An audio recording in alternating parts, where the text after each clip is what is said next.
moi, j'ai compris que la féminité était perçue comme un handicap dans l'univers duquel je viens.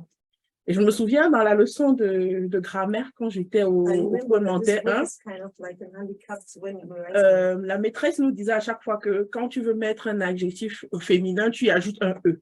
The teacher was saying when you want to make a feminine, you add E in French. Et c'est la raison pour laquelle j'ai mis ce E là, pour en fait montrer que c'est le féminin qui est constitutif d'un handicap. It's also can be attributed to for feminine and also for masculine. Quel était l'objectif d'écrire ce livre en réalité? C'était celui d'offrir une perception différente mais réelle de ce qu'est conçu la vie d'une femme dans la communauté d'où je viens. Et surtout de déconstruire l'aspect péjoratif en réalité de la conception féministe actuelle qui est perçue comme quelque chose de mauvais ou qui n'est vu que dans ses désavantages, mais en réalité qui peut être un atout pour notre société africaine. So the reason why I actually did this book was also to show that you can be also a woman in a situation where you're handicapped in certain cases, especially in the reality of African context. Donc, qu'est-ce qu'il était des points de départ de ce livre? Le premier point de départ était de mettre en lumière des situations dans lesquelles les femmes se sont vues renier leur simple humanité. En tant que femme, elles n'étaient pas reconnues comme des êtres humains. So this book stems on the point where women can be handicapped in terms of, they can be a woman, but they are not able to achieve a lot of things because they are limited. La seconde chose, en réalité, était de choquer un peu en disant la vérité de façon crue, telle qu'elle est vécue, pour permettre aux gens de s'interroger, en fait, et de se dire, mais comment est-ce qu'on est capable de rester indifférent par rapport à des choses aussi graves qui arrivent à des personnes qui sont des êtres humains comme vous et moi? So the second point is it's kind of shocking for people to actually reflect and think that how can a woman be in this kind of position and still be handicapped whilst generally you're just like every other person? Et le troisième objectif que je cherchais à atteindre était celui d'ouvrir le débat. Parce qu'en réalité, je pense qu'on peut tous s'asseoir autour d'une table pour trouver la solution par rapport à ce qui se passe. Parce que de moi seule, je ne pense pas que j'ai la connaissance infuse. J'ai peut-être mon idée dans la tête pour réparer ce qui est en train d'être fait. Mais je pense que l'objectif de ce livre était de nous mettre tous autour d'une table et de susciter une sorte de réflexion autour de la condition de la femme dans notre société. And the third point is for us to have a debate so that we can come together on a round table and discuss what is it exactly when women are being handicapped in the society as a whole. Pour cela, j'ai conçu, j'appellerais ça comme cela, 7 histoires. De ces 7 histoires, en réalité, 6 sont des histoires réelles que des personnes ont vécues. Et la 7e est une histoire imaginée. I have put together 7 stories. The 6 stories is actually the reality. It's a real story, not a fiction. And the 7th one is fiction. J'ai décidé de raconter des histoires parce que, étant juriste, le langage juridique est en fait un peu hermétique. C'est pour nous les initiés. Si tu n'as pas fait des études de droit, il y a des termes que tu ne peux pas comprendre. Du coup, j'ai décidé de le raconter au travers d'histoires pour permettre que mon public soit le plus large possible, que tout le monde comprenne. Que tu sois juriste ou non, il n'y a pas forcément des termes légaux dans ce que j'ai écrit, mais des termes de vie et des termes actuels pour permettre à tout le monde de comprendre le message, mais surtout d'avoir son mot à dire par rapport à la femme, parce qu'en réalité, il s'agit ainsi de la moitié de l'humanité. On ne peut pas concevoir qu'on soit en train de construire une humanité, construire un développement durable sans tenir en compte l'autre moitié existante et bel et bien vivante de l'humanité. Je pense qu'il faut laisser la traduction s'exprimer aussi. Hein. It's for us to understand that even in the context of like a woman, is that there's a reality that we have to face. And at the end of putting it together, we are able to figure how is this being done. Okay. Il est question maintenant pour moi de vous présenter un peu la trame de fond de chacune de cette histoire et vous allez à l'issue comprendre pourquoi j'ai choisi d'intituler ce livre Handicapé comme je vous l'ai présenté au départ. La première histoire. I will now present to you why I actually entitled this book Handicapped. The first one is. La première histoire s'appelle Histoire d'une naissance, or an English story of a birth. Cette histoire, en réalité, nous présente une héroïne qui s'appelle Micheline. Micheline, about Micheline, the heroine of this story. Et Micheline évolue dans une société bamileke. Bamileke, c'est une tribu de mon pays, une tribu de l'ouest de la région du Cameroun, en réalité. She's from Bamileke Tribe. in Cameroon. La réalité de Micheline est que depuis la célébration de son mariage, elle n'a donné de naissance qu'à des enfants filles. So since she got married, Micheline got married, all she had was female kids. Ce qui n'a pas été au bout ni de sa belle famille, ni de son époux, qui ensemble vont mettre sur pied des efforts pour corriger ce qu'ils considèrent de la part de Micheline comme une infertilité ou bien comme une stérilité, parce que pour eux, en fait, le fait de n'avoir que des enfants filles n'est pas différent du fait de ne pas avoir d'enfants du tout. So in the African culture, having a girl child, just a girl child, is not considered the value of the family, because they always want to have a male child, and it's kind of considered for the particular Michelin's tribe like infertility if you don't have a male.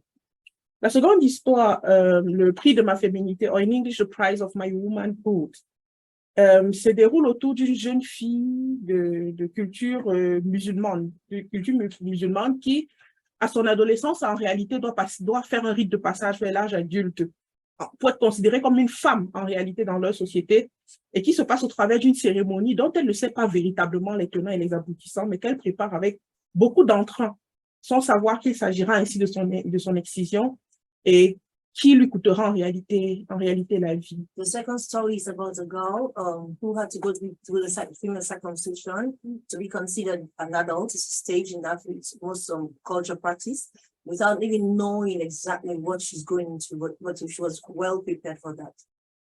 La troisième histoire s'intitule le prix de ma fleur volée, or Stolen Pride. En réalité, cette histoire est l'histoire d'une jeune fille qui s'appelle Genaëlle, qui vient d'une famille chrétienne et qui va vivre une crise familiale lors de son adolescence. Et cette crise va avoir pour effet de la pousser dans les bras d'un jeune homme de sa génération, mais qui avait des visées autres que celles qu'elle aurait imaginées. Et le pire se produira, mais la réalité, c'est que dans le pire, elle n'occupera pas la place qui était prévue pour elle. Au lieu d'être victime, elle sera celle qui tiendra et qui portera la robe du coupable pour ce qui lui sera arrivé. The third story about a young girl who actually was forced into a hand of a contemporary young man also. But at the end of the day, losing maybe definitely her pride as a woman. She was supposed to be considered the victim, but she was one who was considered as the one who is capable of who committed a crime. Sorry. Le quatrième chapitre intitulé Oui, je peux, or Yes, I can in English. You remember this motto of Barack Obama since this was the first presidential election in America. En fait, l'histoire de ce chapitre est celui d'une jeune fille qui s'appelle Annelise, est celle d'une jeune fille qui s'appelle Annelise, et qui évolue dans un contexte de pauvreté dans sa famille, mais qui va décider de s'en sortir sans se compromettre. Mais malheureusement, va croiser la route de quelqu'un qui va s'infiltrer dans son univers familial et professionnel pour la pousser à la compromission en lui donnant de comprendre qu'elle n'a pas besoin de faire trop, mais doit se compromettre pour permettre que les autres autour d'elle, notamment sa famille, puissent mener une meilleure vie. Fourth story is about a young girl who actually is coming from a poor family, but she was really pushing to have higher education, to develop herself. But then she got into contact with somebody who was telling her that you don't need to be big, you don't need to be great, you just need to have the means to just support your family and stay small. La cinquième histoire, derrière les barreaux, or jailed in English, est l'histoire d'une jeune mère célibataire qui s'appelle Lucie et qui s'est retrouvée en proie à un système judiciaire un peu aveugle et qui va se retrouver comme ça au fruit du hasard derrière la prison et va expérimenter en réalité quelle peut être la réalité d'une femme derrière les barreaux, qui est complètement différente en réalité d'un prisonnier, mais l'aspect féminin de sa personne va développer d'autres réalités dans l'univers carcéral qu'elle était loin de s'imaginer. Okay, let me read it like this. Results for a single mother with a past as heavy as is complicated, Lucy will suffer for weight of an eye on one high judicial system, but also that of a prison system almost blind to the presence within it of women who have natural needs as essential and individuals. Okay. Le chapitre 6, intitulé en français entitled in English, Taken for Granted. C'est l'histoire en réalité de Violette qui va grandir dans une zone où la liberté de se marier ou de choisir qui est-ce qu'on aura pour mari ne lui appartient pas en réalité. C'est quelque chose qui est décidé bien à l'avance, parfois même à sa naissance. Et elle va être choisie en réalité par le chef de sa contrée et va découvrir que ce dans quoi elle entre n'est pas réellement ce qu'elle appellerait un mariage et regrettera en réalité d'avoir été comme ça donné gratuitement sans le moindre avis et renoncer ainsi à ses études. The sixth story is about the command of the culture in Africa. So since your birth, there are some different suitors who will be ready for you to marry you. And this is about this young girl who was actually given over for marriage without a consent and without anything, no choice left to just marry somebody that was not her wish. Et la dernière histoire, en réalité, s'intitule Sans lui, or in English, Without him. C'est l'histoire d'une brave femme, Bernadette, qui, après 25 ans de mariage, a tout appris de son mari, sauf à vivre sans lui. Et en réalité, lorsqu'elle le perd, son mari, elle va découvrir une sorte de révolte qui se préparait, qui va passer par les affres des rites de veuvage, mais ce n'est pas le pire à quoi elle sera destinée, puisqu'après son veuvage, elle va découvrir que le fruit de 25 années de mariage ne lui était pas destiné en réalité, mais aura été approprié par d'autres personnes. So the last story is a fiction about a young woman who was married for 25 years. But having gone through all the marriage, seen everything that she went through, she understood that this marriage was not actually destined for me, and I believe she left. The story is that she loses her husband. She lost her husband. At the moment that she lost the husband, she goes through the widow rights in our country. And not only that, because they will, her in-laws will take everything to her and tell her that she was not here she's not considered as a person, because if she was a person, she would be owner of something, but consider she was married and died, and then the husband is died, she don't have to ask for anything. She will be also the woman and her children. À l'issue de cette histoire, en réalité, qui tourne autour de la parentalité féminine, l'excision, le viol, le harcèlement sexuel, le mariage forcé, la femme en prison et le veuvage. So taking into consideration all the different scenarios that were presented, from women's circumcision to abandonment to being forced into marriage, etc. Je voudrais en réalité attirer l'attention de tout le monde sur le fait qu'effectivement, ce sont des choses que des femmes autour de nous vivent chaque jour. Nos mères, nos sœurs. These are all the things that women go through, beginning from mothers to young girls to even older people as women. Et je suis bien consciente du fait que la réalité peut choquer. En réalité, mais c'est l'objectif que je vise en fait. I know that these are realities, that the shocking realities, but it's just a reality. It's also a reality we're actually living in. Parce que justement, quand on sera choqué, en fait, c'est là que la bonne nouvelle intervient. C'est qu'il y a un espoir en réalité. Ça va nous pousser à nous asseoir autour de la table, comme j'ai dit à l'entame de mon some of the shocking situations can always also push us to a place where we can gather together to see how we can come out of it. Pour dire la vérité, ce livre n'est pas terminé. Vous allez constater quand vous le lirez que les 7 histoires sont ouvertes. So the 7th story is kind of an open story. En le présentant ainsi, en fait, c'est une sorte de SOS que je vous lance. So this 7th story being left as an open story, it's like I'm calling on SOS. Parce que je voudrais que vous m'aidiez à écrire la seconde partie. Because I want you also to think about what's the continuation of the story. Mais je ne veux pas que la seconde partie soit imaginaire. Je veux raconter l'histoire vécue de femmes dans la seconde partie. I don't want the second story to be like a fiction. I want to be a reality of what women are going to. Mais je voudrais que cette histoire s'inspire des actions que nous avons menées dans la vie réelle et que je pourrais raconter. Situations that we've gone through, the reality of what we've gone through. Exactement. L'objectif pour moi au travers de la deuxième partie, c'est, comme j'ai dit, mettre tout le monde à la table et qu'on réfléchisse, qu'on mène une réflexion et qu'on sache qu'est-ce qui peut être fait à cet instant pour améliorer la condition, que ce soit des mères célibataires, que ce soit des veuves, que ce soit des épouses divorcées, ou bien même seulement de nos jeunes filles dans les maisons. So even the continuation of the studies, because I left it open so that we can come together and sit together and think, whether you're a single woman, mother, whether you're a young girl, whether you're an old person, we should come together and think what will be the success of our lives and the development moving forward. Et pour achever mon propos, je voudrais dire qu'en réalité, en tant que femme, Je voudrais dire que as women, as a woman, vous êtes des femmes, vous êtes des mères, vous êtes des sœurs, vous êtes des filles, vous êtes des amies, vous êtes des épouses, mais vous comptez. I want you to know that even though you're a mom, you're a young person, you're part of the story. Thank you for your time. Let's put our hands together for her. This is indeed a book made up of beautiful, beautiful stories. And these stories are both fictional and real life stories, even though the names of the people may not be directly linked to the people in the book. Now, Lady Winnie, as I love to call her, you're a lawyer, a legal expert. How come you wrote this beautiful book? What motivated you to write this book? Pour dire la vérité, comme je l'ai déjà dit, au départ, c'était pas censé être un livre. C'était pas censé être un livre. J'écrivais juste des choses que je voyais au quotidien et qui me blessaient. Que je voyais au quotidien et qui me blessaient.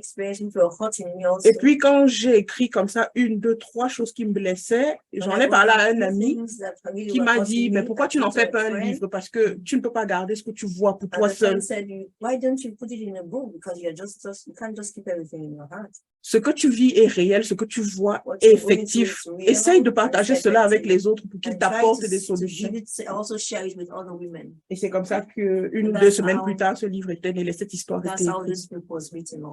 Wow, wow, wow. All right, so before we came into this session, I had a brief conversation with her to find out how this book came about. And she said something that I've taken as a lesson and I would want to share with my other scholars.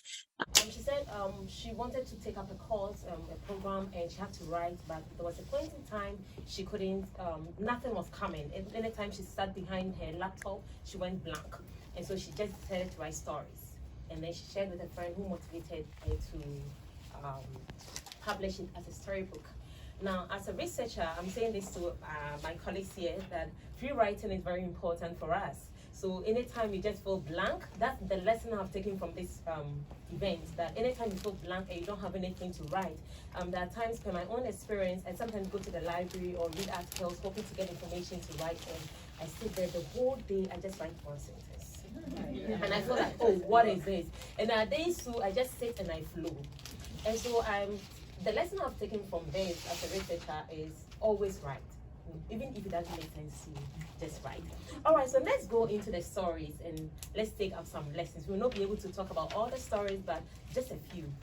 As I went through the book, one of the stories that I felt connected to, or that was of much interest to me, was Yes, I Can. So this is a young lady who is very brave, full of wisdom, very smart, and is faced with a situation where she has to leave school in order to fend for her family, in order to take care of her, support her mother because her father was ill, and she goes to work and she has to work hard in order to get to the top.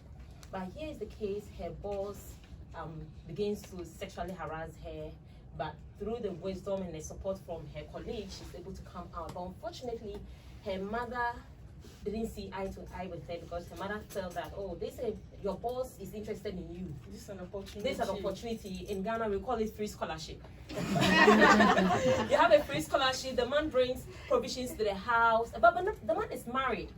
And if the man had started family early, his first child would have been her age. But here is the case, her mother doesn't give her the support, and the man nearly raped her in the office. But through the support of her colleagues, she's able to get a promotion, and how the story ends is what I wish I'd known how the story was going to end. I'm praying that in the next book, you write something about how she was able to fight through, because she stood her grounds and decided that no, she was not going to give in to the sexual harassment of the boss. So I want to find out from you, or to all of us here in Ghana. This story is very real. Young people, both male and female, usually encounter sexual harassment from their bosses in order to get promotions. So what do you think can be done in such situations, especially when you're not getting the necessary support from your family? As a young person, what do you have to do as a legal person, what advice do you want to give to other young people watching us online? What advice do you have for such people who are sexually harassed? En réalité, ce que je préconise en fait n'est pas seulement comme juriste, mais également comme femme. Parce que ce que j'ai constaté, c'est que généralement, quand une femme se plaint de harcèlement, elle n'est pas As a lawyer, whenever women are actually reporting sexual harassment, elle n'est pas véritablement prise en considération dans notre contexte, pas parce que ce qu'elle dit n'est pas vrai, mais soit parce qu'elle ne se documente pas, ou soit parce qu'à chaque fois que tu te plains de ce genre de choses, on trouve que tu te victimises en fait, et généralement. in general, when women also complain of sexual harassment, they don't have any proof, and they're not considered a victim because they don't have any proof. Ce qui fait qu'en réalité, avec le contexte qui n'est pas très favorable économiquement, très souvent les victimes sont portées à se taire. Parce que si elle parle, elle va perdre le travail. Si elle parle, elle va perdre son travail. Si elle parle, elle sera stigmatisée. Their job, they'll be stigmatized. Et tout ce genre de choses. Ce que je préconise personnellement, en tant que juriste cette fois-ci, c'est de documenter le harcèlement. Quand je dis documenter, en fait, c'est récolter toutes les preuves qui sont possibles. Ça veut dire quoi? N'acceptez pas de recevoir des instructions quand elles ne sont pas écrites, par exemple. As a lawyer, one thing I want to advise is that in cases like this, try to get some documentation. So don't actually go for, but actually get some of the things that you can prove, like writing of text and something to prove. Exactement. Essayez au maximum possible de ne pas vous retrouver seul avec la personne qui vous harcèle. Try not to be alone with your sexual harasser. Ayez un comportement des plus exemplaires dans votre milieu de travail, parce que généralement on peut utiliser un écart de comportement comme le fait que vous ayez provoqué la personne qui vous harcèle. Be an example in your place of work, because they can use all that. Maybe you are the one provoking the sexual harassment. Et l'une des choses également que j'ai mise en lumière dans le livre relativement à l'histoire de cette jeune fille a été le fait qu'elle a eu une très forte personnalité. Et généralement, quand une femme est forte de personnalité, on trouve que c'est un défaut. Je pense que c'est une qualité. One thing I put in the book is that this particular lady has a very strong personality, and in the context of African context, or maybe generally, when a woman has a strong personality, it's kind of a threat. Et avoir une grande personnalité ou une forte personnalité, c'est pas en réalité passer le temps à crier et tout, mais elle a fait preuve de détermination en ceci qu'elle a décidé qu'elle ne le fera pas, malgré un atout, un élément, j'ai envie de dire, très désavantageux pour elle, notamment la pression qu'elle subit dans sa famille. Having this personality, a strong personality, she was very determined to kind of focus on her work, be also determined to move in spite of even the pressure she was having within a work circle. Parce que vous avez constaté qu'à un moment, sa maman l'a pratiquement traitée d'égoïste. At the time, her mom even thought that she was very proud, selfish, selfishness. Something like that. Pour lui dire qu'en fait, sa mère a déjà assez souffert. Pour une fois qu'il y a quelqu'un qui veut bien prendre soin d'eux, pourquoi elle ne met pas sa fierté de côté? For her mom, it's like they've suffered so much, and now that you have somebody like a suitor, why don't put your pride aside? Juste pour nous permettre à nous autres de sourire. Donc tu ne penses qu'à toi, tu es égoïste. The rest of the family be able to profit from whatever the gentleman will bring in. Et pour résister à ce genre de pression, je pense qu'il faut avoir un peu de personnalité. Et elle en a. Indeed, for you to be able to resist this kind of sexual harassment, or maybe this kind of act of whatever, you need to have a very strong personality. Thank you very much, Lady Winnie. There's another story which you titled Stolen Pride. I believe that every young girl, every teenager should read this story, especially because it narrates the story of a young innocent girl who is racked and raped by her so-called friend. And the video goes, he videos the incident, and it goes viral, and the girl is shattered and broken, and at the end of the day, she feels that she's just a dead soul living in a body. And I think that for such a story, every young girl should read this story and know how to protect herself and not just feel comfortable with the opposite sex, because you never know what is going to happen. Before we go on, I'd like to open the floor for any question, any comment on what is being discussed. I believe that what our Lady Winnie has just shared with us, we are familiar with them. We've heard stories about them. If you've heard of any incidents in the past, you can also recount how the story went. And so the floor is open, please. All right, I saw Rashida hand first. Please, I just want to make it. It's a comment. All right. It's really a nice book. I've not read it, but I'm definitely going to buy it. Yeah. But By the way, do we have copies? I think Did the copies arrive? no, it's it's not not yet. No, It it's was sad. it didn't arrive. So for me, I just feel I read about all this experience. Sometimes I see them, but in my own experience, I didn't experience this thing. So sometimes I feel privileged when I hear people have all this, because I've always heard it. I've always like seen somebody having it, but I've never actually experienced it. You have to feel lucky. I feel privileged, and this has to do with the fact that right from the time I've always had a parent, and my father especially died just some weeks before I came for this program, and my father has always been, I'm the first child. I've always had a voice. There's nothing they will do in the house that they don't consult. Even at home, I want to do this. My mom. I've always had that. I've always feel empowered. And so when I hear this story, I'll be like, am I lucky, or am I different? Or is it that these things are happening, or it just doesn't happen to me? I attended a Christian university. I'm a Muslim, and I had the first class in the university. Coming from a Christian university, they would think that you're a Muslim and you would not be able to come. There are just those biases that people think that. But for me, it has always just been straightforward. In my workplace, I use the hijab, and whenever people come in and they want to have, they don't just come to me. Like, there are some things that they just, oh, she's wearing hijab, she's not going to do this. So they just leave me. They just leave me. So I don't get to experience those problems, even the sexual harassment. Things just go smooth for me. And I'm thinking, is it that am I different? Or is it that I'm just protected? Or is it that I'm just going to ask? Because my dad always tell me that, just ask. The answer is going to be no or yes. And if it's no, just move forward. If it's yes, continue. So he has always empowered me that much. I always say, I've not seen anybody that believed in me so much, as much as my father. He just told me, oh, if you wanted me to be a medical student, I said I was not going to be. I said, okay, fine, just do what you want to do. He wanted me to, although there are some things he does, that, okay, like I finished my MSc and I was like, I want to go for PR. I said, oh, please come back to mine first.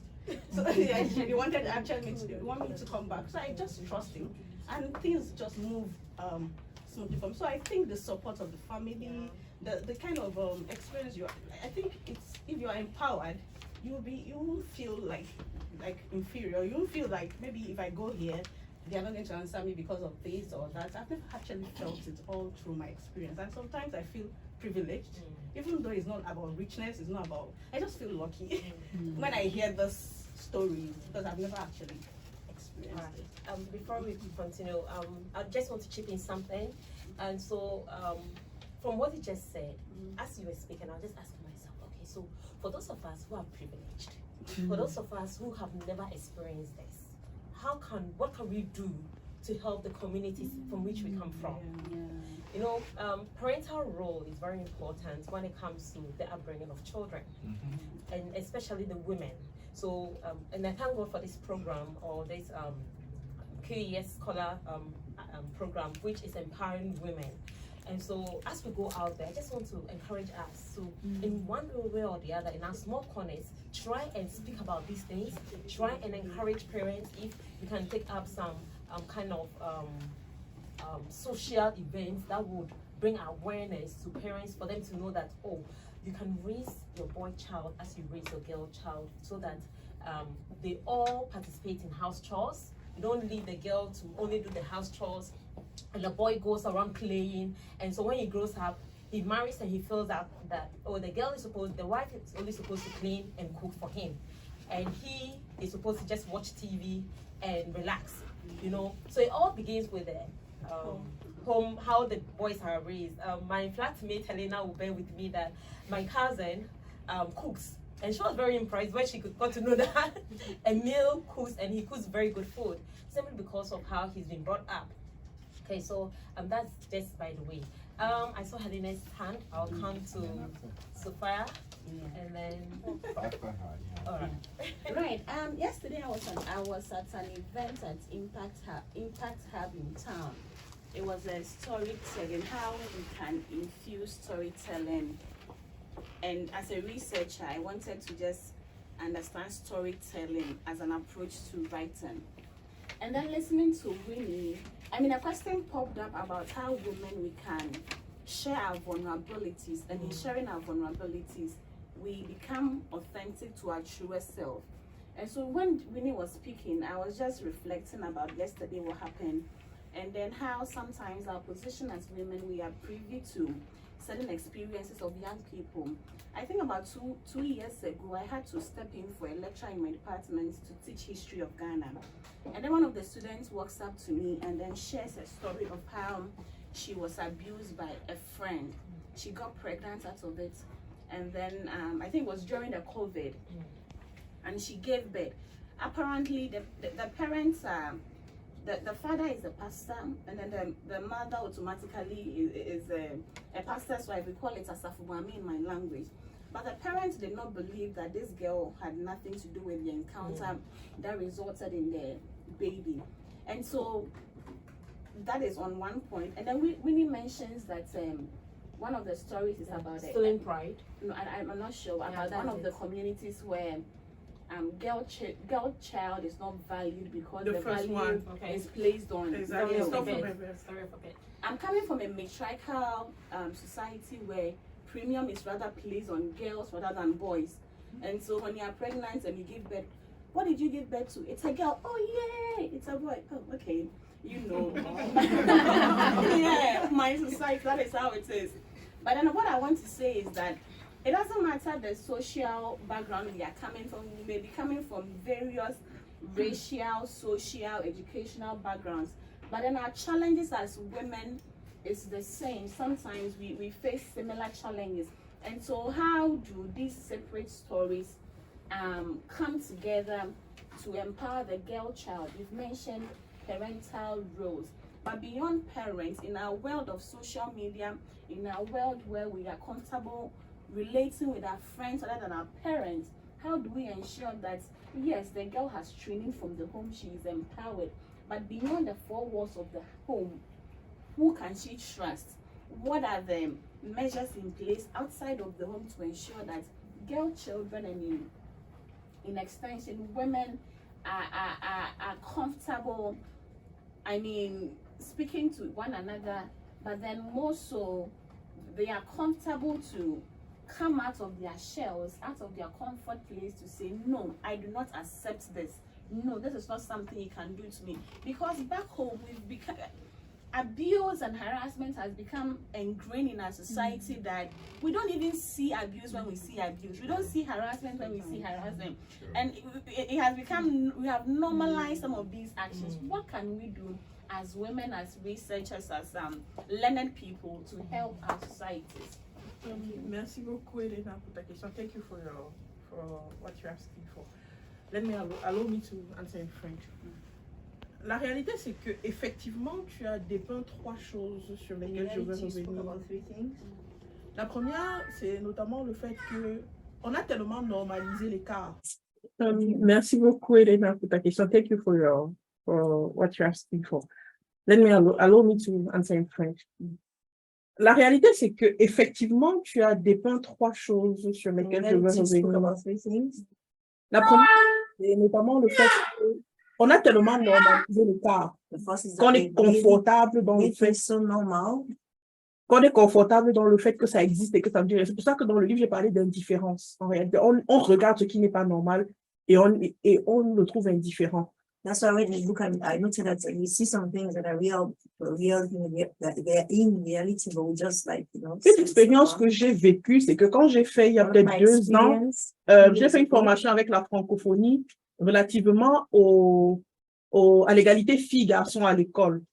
Il y a plein de choses que je pensais normales et c'est à l'occasion de cette formation justement que j'ai découvert que ce n'était pas normal. I did a training with the francophone system, and then there were some things I realized that I considered normal, but when we did the research, it was really not normal. Il parlait en fait de la distribution des rôles genrés à l'école. even for distribution of how they, kind of, share roles or duties, between the schools. Et je me suis amusée ce jour-là en train de récupérer le livre de lecture de mon fils et j'ai constaté que ce qu'il disait était vrai parce que dans le livre de lecture de mon fils, my son's book, one of the c'était Amina joue à la poupée et aide maman à la cuisine. Ali apprend à construire un avion à côté de papa. One of the books that I read, I took one of the books from the library from my school, from my son's school, and one of the titles was Amina is helping mommy in the kitchen and play with doll. And playing with doll, and then the other and play with doll, and then the song is.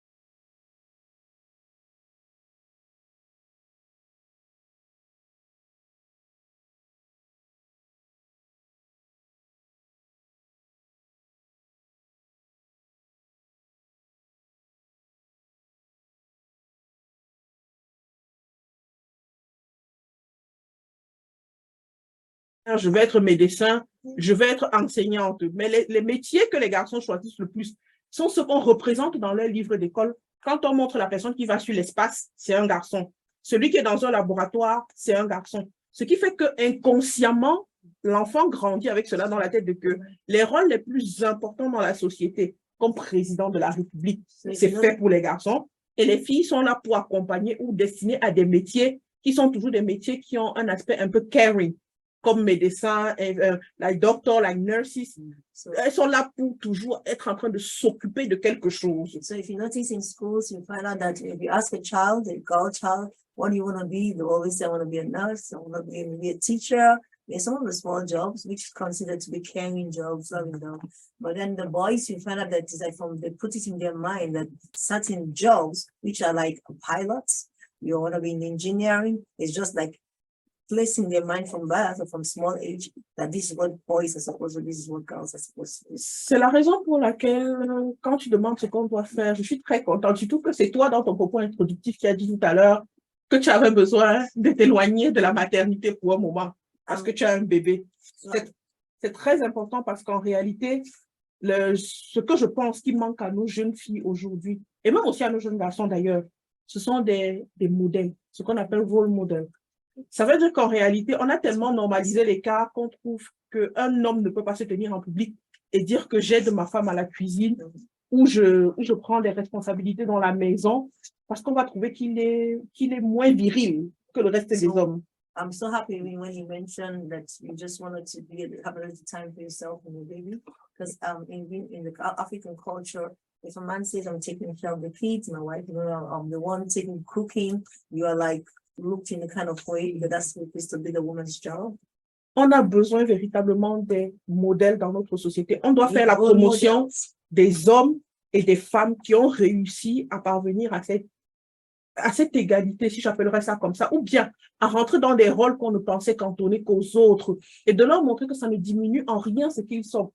Être un homme qui sait faire la cuisine ne diminue en rien ta virilité ou le fait que tu es un homme. Être une femme qui occupe une position de pouvoir n'enlève rien au fait que tu peux être une maman qui est très douce et qui prend soin de ses enfants. So we need to have role models, people who have actually lived in the two places. For one, you are a mom and you have a very good position as a woman, and for a man who can help the woman at home, take care of the kids, it doesn't make you lose any value of who you are as a man or as a woman.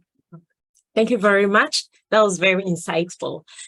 So we move on to Lady Sophia, but before she starts, I would like to say that we'll be leaving here in the next 5 minutes. So yes, so you're just going to skip everything within the next 10 minutes. I can see that you never tried to discuss this book in a hurry with Winnie. She's so passionate about this subject. That's true. Every time she's talking about it, her entire being does lights up. Yeah. So it's very heartfelt. And then I actually had to give her a sign now.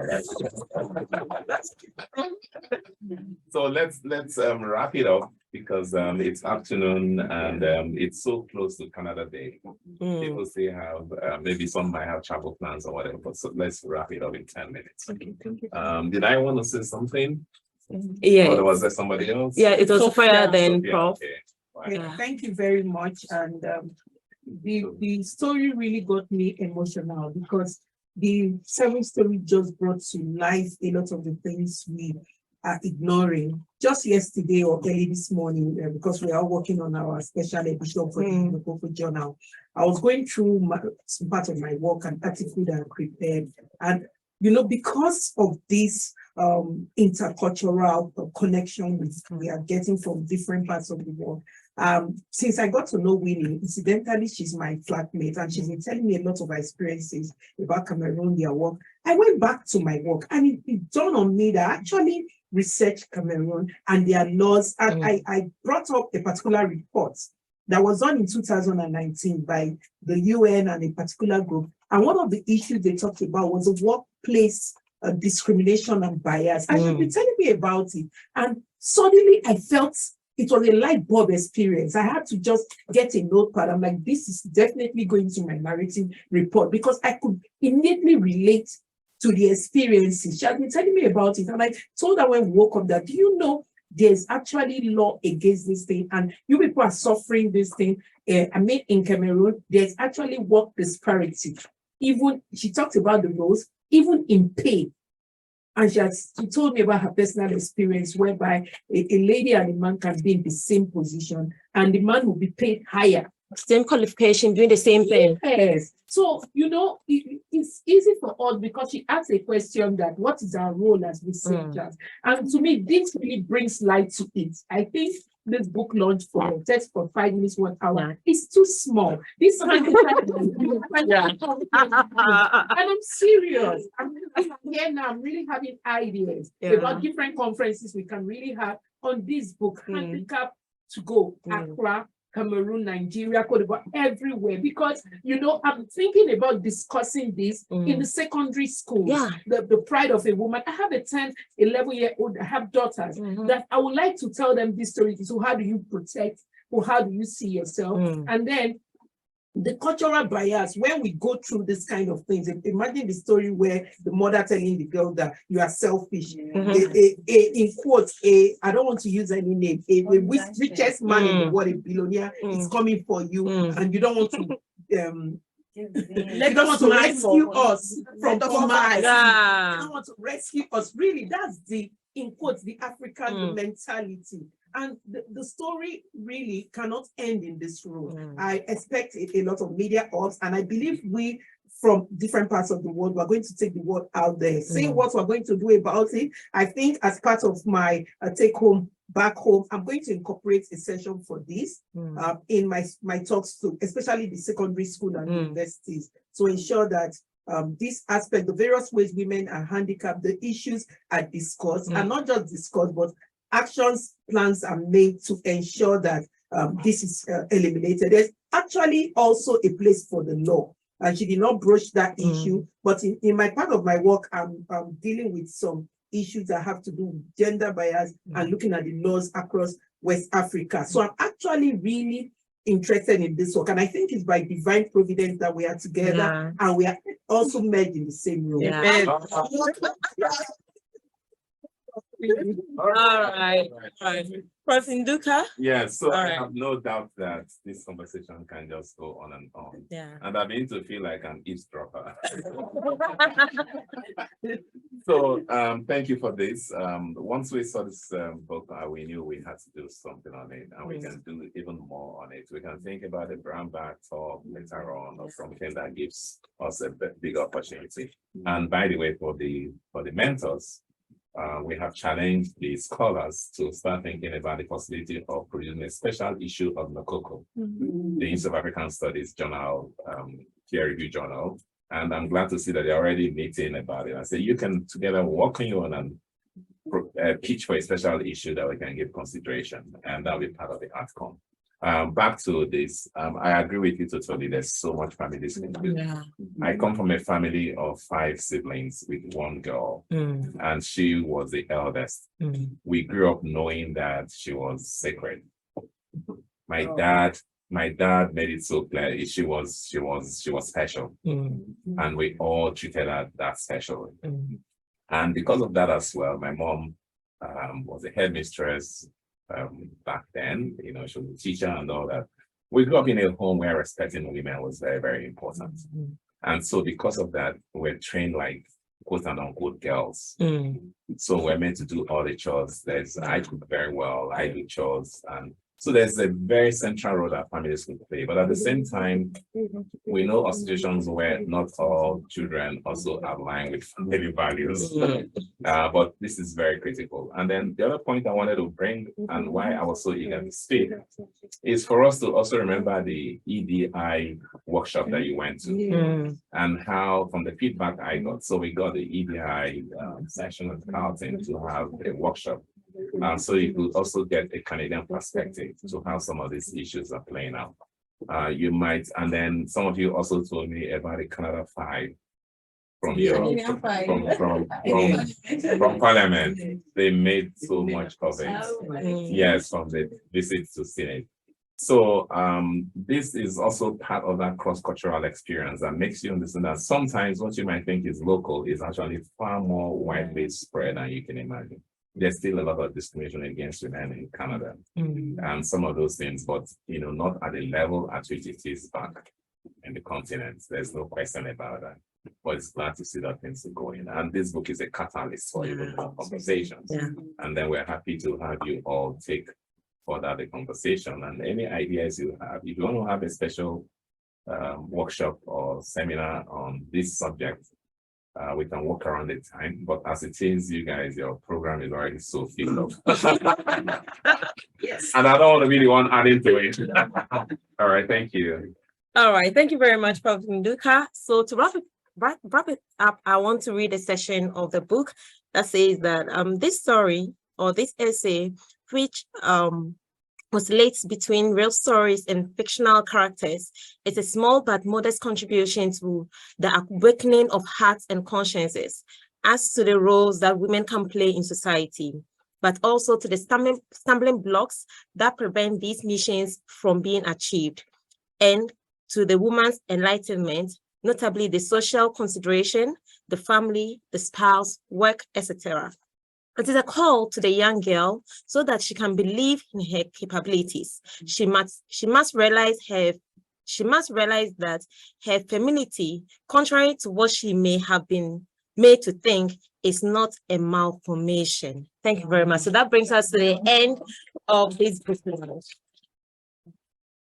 And I must say that this book is a must read. This book is a must read for everyone, the girl child, policymakers, so that they get to know what is actually happening on the ground, irrespective of all the wonderful laws and policies that we have in our various countries. Thank you very much. And